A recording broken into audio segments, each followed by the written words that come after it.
Hello friends. 2017 में REET level 2 में जो साइंस के क्वेश्चन पूछे गए थे उनकी आज बात करते हैं। क्वेश्चन पहला दिया गया था कि किस कोशिकांग में क्रिस्टी पाई जाती है। कौन सा कोशिकांग है जिसमें क्रिस्टी प्रेजेंट होती है? तो माइटोकॉन्ड्रिया कोशिकांग है, जो कि दोहरी झिल्ली युक्त कोशिकांग होता है, कोशिका द्रव्य में प्रेजेंट होता है। तो माइटोकॉन्ड्रिया में क्रिस्टी पाई जाती है। ये माइटोकॉन्ड्रिया का डायग्राम है। तो इसमें जो आंतरिक झिल्ली है, दोहरी झिल्ली युक्त कोशिकांग है, तो आंतरिक झिल्ली में जो ये उभारनुमा संरचनाएं आपको दिखाई दे रही है, इनको ही क्या कहा जाता है? क्रिस्टी कहा जाता है। तो क्रिस्टी कौन से कोशिकांग में प्रेजेंट होगी? माइटोकॉन्ड्रिया में प्रेजेंट होती है। माइटोकॉन्ड्रिया में एटीपी के रूप में ऊर्जा मिलती है, इसलिए माइटोकॉन्ड्रिया को कोशिका का शक्ति गृह भी कहा जाता है। गोल्जिकाय की बात करें तो गोल्जिकाय क्या होते हैं? ये लाइसोसोम का निर्माण करते हैं। इनके अलावा जो शुक्राणु होते हैं उनमें जो एक्रोसोम भाग होता है उसका निर्माण भी किसके द्वारा किया जाता है? गोल्जिकाय के द्वारा किया जाता है। अंतःपर्दवी जालिका की बात करें तो अंतःपर्दवी जालिका क्या होती है? इसे कोशिका का कंकाल भी कहते हैं। हरित लवक है, ये केवल पादप कोशिकाओं में पाए जाते हैं। अगले क्वेश्चन की बात करें, कीटाहारी पादप कौन सा है? इनमें से कीटाहारी पादप कौन सा है? कीटाहारी पादप होते कौन से हैं? ये पौधे होते हैं वो ऐसे स्थान पर उगते हैं जहाँ पर नाइट्रोजन की कमी होती है। इसलिए इन पौधों को पर्याप्त मात्रा में नाइट्रोजन नहीं मिल पाती। तो नाइट्रोजन प्राप्त करने के लिए किसका भक्षण करते हैं? कीटों का भक्षण करते हैं। इसलिए इनको क्या कहा जाता है? कीटाहारी पादप कहा जाता है। जैसे ये डायग्राम में देखिए कीटाहारी पादप है, तो इसमें ये गुफानुमा संरचनाएं पाई जाती है। यहाँ से ये कीटों को ग्रहण करते हैं और जो कीट है ये अंदर चले जाते हैं, वो बाहर नहीं निकल पाते, यानी उनका भक्षण हो जाता है। तो वो क्या कहलाते हैं? कीटाहारी पादप कहलाते हैं। इनके एग्जाम्पल की बात करें तो यूट्रिकुलेरिया हो गया, Venus flytrap, pitcher plant, cobra lily, ये सब किसके एग्जाम्पल है? कीटाहारी पादप के एग्जाम्पल है। तो आपको यूट्रिकुलेरिया दिया गया है ऑप्शन में, तो यूट्रिकुलेरिया किसका एग्जाम्पल है? कीटाहारी पादप का एग्जाम्पल है। और ये इसके अलावा जो एग्जाम्पल बताए हैं वो भी आपको ध्यान में रखने हैं, एग्जाम में कोई सा भी मिल सकता है। अगला क्वेश्चन, सौर मंडल में लाल ग्रह कौन सा है? सौर मंडल में जो 8 ग्रह होते हैं उनमें से लाल ग्रह किसको कहा जाता है? तो सौर मंडल में जो लाल ग्रह है वो मंगल ग्रह को कहा जाता है। मंगल ग्रह, इसके 2 उपग्रह भी होते हैं, डिमोस और फेबोस। जो बुध ग्रह है ये सूर्य के सबसे नजदीक ग्रह माना जाता है। बुध और शुक्र है, इनमें कोई भी उपग्रह नहीं प्रेजेंट होता है। और जो शनि ग्रह है, शनि ग्रह में सबसे ज्यादा उपग्रह प्रेजेंट होते हैं। तो ये भी बातें आपको ध्यान में रखनी है। तो लाल ग्रह किसको कहा जाता है? मंगल ग्रह को कहा जाता है। अगले क्वेश्चन की बात करें, डॉट्स किसका लघु स्वरूप है? यानी डॉट्स की फुल फॉर्म बतानी है। डॉट्स की फुल फॉर्म, डॉट्स क्या है कि ये टीबी की जागरूकता के लिए अभियान चलाया गया था डॉट्स नाम से। तो डॉट्स की फुल फॉर्म क्या है? डी से क्या हो जाएगा? डायरेक्टली, ओ से ऑब्जर्व्ड ट्रीटमेंट शॉर्ट कोर्स, तो प्रत्यक्ष प्रेक्षित उपचार लघुपथ, इसकी फुल फॉर्म होगी। तो ए इसका आंसर होगा। Direct observed treatment short course इसका आंसर है। अगले क्वेश्चन की बात करें, कौन सा भोजन समूह है वो किलो कैलोरी प्रति ग्राम आधार पर ऊर्जा प्रचुरतम है? यानी उससे सबसे ज्यादा ऊर्जा प्राप्त होती है कौन से भोजन से? तो वसा होती है, उससे सबसे ज्यादा ऊर्जा और जल्दी ऊर्जा मिलती है। तो वसा कौन से ऑप्शन में दे रखा है? डी ऑप्शन में दे रखा है। तेल हो गया, वसा, दृढ़ फल और जो तिलहन होते हैं इनसे सबसे ज्यादा मात्रा में ऊर्जा प्राप्त होती है। तो डी इसका आंसर होगा। अगला क्वेश्चन, ल्यूटेनकारी हार्मोन के संदर्भ में निम्न में से कौन सा कथन सही है? इनमें से कौन सा कथन सही दिया गया है? ल्यूटेनकारी हार्मोन होता है। तो ल्यूटेनकारी हार्मोन को शॉर्ट किस नाम से जाना जाता है? एलएच हार्मोन, जो कि किससे स्रावित होता है? जो मस्तिष्क में पिट्यूटरी ग्लैंड होती है, पीयूष ग्रंथि होती है, सबसे छोटी ग्रंथि कहा जाता है, जिसे मास्टर ग्रंथि भी कहते हैं। तो उसके द्वारा किसका स्राव किया जाता है? ल्यूटिनकारी हार्मोन एलएच का स्राव किया जाता है। तो इसके संदर्भ में सही कथन पूछा गया है। तो ये ल्यूटिनकारी हार्मोन है, ये लीडिक कोशिकाओं को टेस्टोस्टेरोन उत्पादन के लिए उद्दीपित करता है। यानी जो टेस्टोस्टेरोन हार्मोन होता है पुरुषों में, उसको उद्दीपित करने के लिए प्रेरित करता है। कौन सा हार्मोन? ल्यूटिनकारी हार्मोन। तो ये ए ऑप्शन इसका सही आंसर होगा। अगला क्वेश्चन, लैंगिक और अलैंगिक जनन के बीच एकांतरण की कार्यनीति क्या कहलाती है? लैंगिक और अलैंगिक जनन होते हैं, उनके बीच एकांतरण की कार्यनीति है, उसको क्या कहते हैं? तो एकांतरण की कार्यनीति को विषम युग्मन, हेटेरोगेमी कहा जाता है। तो विषम युग्मन इसका आंसर होगा। 0.75 किलोग्राम द्रव्यमान का एक पिंड छत पर जो टंकी रखी हुई है उसे डोरी से लटका हुआ है, तो डोरी के द्वारा पिंड पर कितना बल लगाया जाएगा।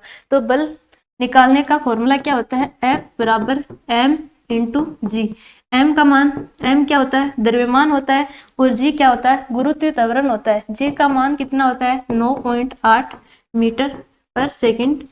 g का मान होता है गुरुत्वीय त्वरण का मान। तो m आपको कितना दे रखा है, 0.75, और इसको किससे गुणा करेंगे, 9.8 से गुणा करेंगे तो आपको कितनी वैल्यू प्राप्त होगी, 7.35 न्यूटन इसका आंसर हो जाएगा। तो 7.35 न्यूटन बी ऑप्शन में दे रखा है, तो इसको मल्टीप्लाई करते हैं तो इतना प्राप्त होता है। बल का मात्रक पूछा जाए तो क्या होता है, बल का मात्रक न्यूटन होता है, ये भी आपको ध्यान में रखना है। अगला क्वेश्चन, एक दोलन करते हुए सरल लोलक के लिए निम्न में से कौन सा कथन सत्य है। एक सरल लोलक है, एक सरल लोलक है, ये दोलन कर रहा है, ये इसकी मध्य अवस्था है और ये इसकी अधिकतम विस्थापन अवस्था, यानी ये यहाँ से यहाँ पर वापस आता है तो ये एक दोलन पूरा हो गया। तो ये दोलन होता है, दोलन करता है, तो ये इसकी विस्थापन, अधिकतम विस्थापन की अवस्था है। इसको क्या बोलते हैं, आयाम भी कहते हैं, आयाम भी कहते हैं। तो अधिकतम विस्थापन होता है, यहाँ पर स्थितिज जो ऊर्जा होती है, पोटेंशियल एनर्जी होती है, उसका मान क्या होता है, अधिकतम होता है। स्थितिज ऊर्जा का मान, स्थितिज ऊर्जा, इसका मान क्या होता है, अधिकतम होता है,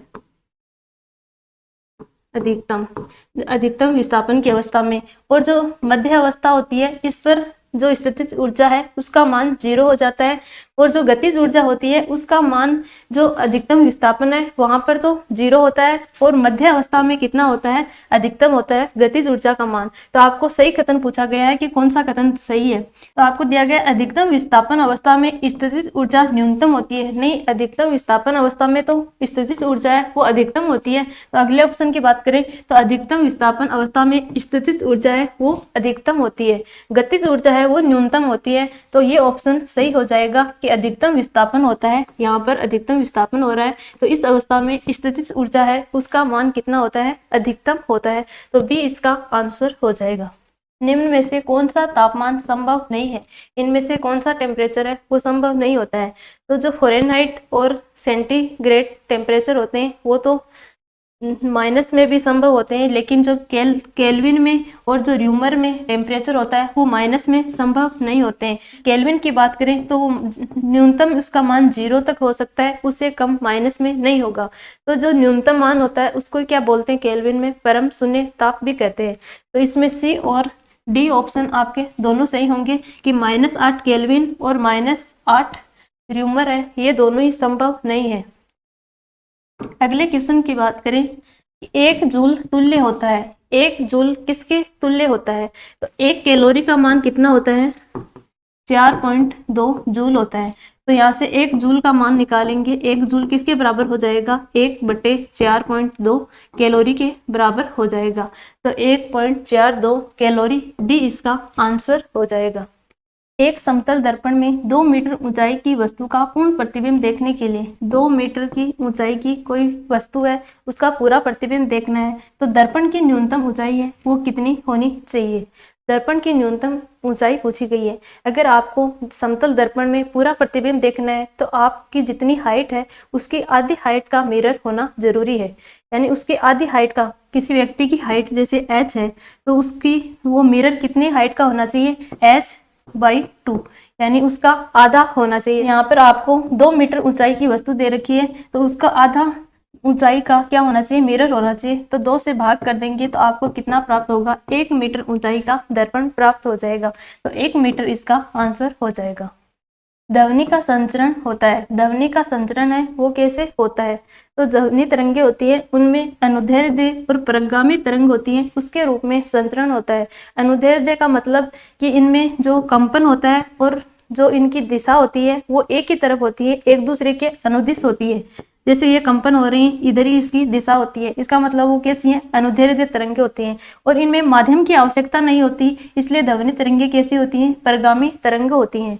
तो ध्वनि तरंगों का संचरण कैसे होता है, अनुदैर्ध्य और परगामी तरंग के रूप में होता है। जो प्रकाश तरंगे होती है उनमें जो कंपन और तरंग होती है उनकी गति की दिशा है वो एक दूसरे के लंबवत होती है, इसलिए जो प्रकाश तरंगे होती हैं वो कैसी होती हैं, अनुप्रस्थ तरंगे होती हैं। ये भी आपको ध्यान में रखना है। अगला क्वेश्चन, निम्नलिखित में से कौन सी हरित ग्रह गैस है? इनमें से कौन सी हरित ग्रह गैस है? तो हरित ग्रह गैस कौन सी होती है? कार्बन डाइऑक्साइड हो गई, मीथेन हो गई, CFC हो गई, नाइट्रस ऑक्साइड हो गई, ये कौन सी होती है? हरित गृह गैसें होती है। तो यहाँ पर आपको ऑप्शन में क्या दे रखा है? Nitrogen, oxygen, hydrogen, nitrous oxide. तो नाइट्रस ऑक्साइड इसका आंसर होगा। ये एक हरित गैस है, इसका फॉर्मूला क्या होता है? नाइट्रस ऑक्साइड का N2O। तो नाइट्रस ऑक्साइड हरित गृह गैस है। अमोनियम नाइट्राइड का रासायनिक फॉर्मूला क्या होगा? अमोनियम नाइट्राइड का रासायनिक फॉर्मूला पूछा गया है। तो अमोनियम को कैसे लिखते हैं? NH4। इस पे चार्ज कितना दे रखा है? +1 चार्ज होता है। और नाइट्राइड को कैसे लिखेंगे? N, इस पर -3 चार्ज होता है। तो फॉर्मूला बनाते कैसे? जो आपको चार्ज दे रखे हैं इनको विपरीत साइड मल्टीप्लाई करना है। तो NH4 है, इसको किससे मल्टीप्लाई करेंगे? 3 से, और नाइट्रोजन को 1 से। तो यहाँ पर नाइट्रोजन ही लिखा जाएगा, एक का लिखने का कोई मतलब नहीं, और यहाँ पर चार्ज नहीं लिखे जाएंगे। तो NH4 का होल थ्राइस और N, ये किसका फॉर्मूला बन गया? अमोनियम नाइट्राइड का फॉर्मूला बन गया। तो ये आपको C ऑप्शन में दे रखा है, तो C इसका आंसर हो जाएगा। अगर आपको अमोनियम नाइट्रेट दे रखा होता तो उसका क्या होता? NH4 +1 चार्ज होता है, और नाइट्रेट पे कितना होता है? NO3 -1 चार्ज होता है। तो यहाँ पर इनको विपरीत लिखने हैं, मल्टीप्लाई करने हैं। तो NH4 +1 है, तो ये लिखने की कोई ज़रूरी नहीं है, NO3। तो ये किसका फॉर्मूला हो गया? अमोनियम नाइट्रेट का फॉर्मूला हो गया। आपको अमोनियम नाइट्राइट का फॉर्मूला पूछा गया था। अगला क्वेश्चन, कृत्रिम रेशा डेक्रोन बनाने में प्रयुक्त एकलक इकाइयां कौन सी काम में ली जाती है? जो कृत्रिम रेशे होते हैं मानव द्वारा निर्मित होते हैं उनको क्या बोलते हैं? कृत्रिम रेशे कहा जाता है। डेक्रोन है, इसको और किस नाम से जाना जाता है? टेरिलिन भी कहा जाता है। तो डेक्रोन होता है ये एक सहबहुलक कोपॉलीमर का एग्जाम्पल होता है। कोपॉलीमर क्या होते हैं? इनमें जो एकलक इकाइयां आपस में जुड़ती हैं वो अलग अलग होती हैं। तो डेक्रोन बनाने में जो एकलक इकाइयां काम में ली जाती है वो कौन सी है? एथिलीन ग्लाइकोल और टेरेप्थेलिक अम्ल एकलक इकाइयां डेक्रोन बनाने में प्रयुक्त होती हैं। तो सी इसका आंसर होगा, एथिलीन ग्लाइकोल और टेरेप्थेलिक अम्ल।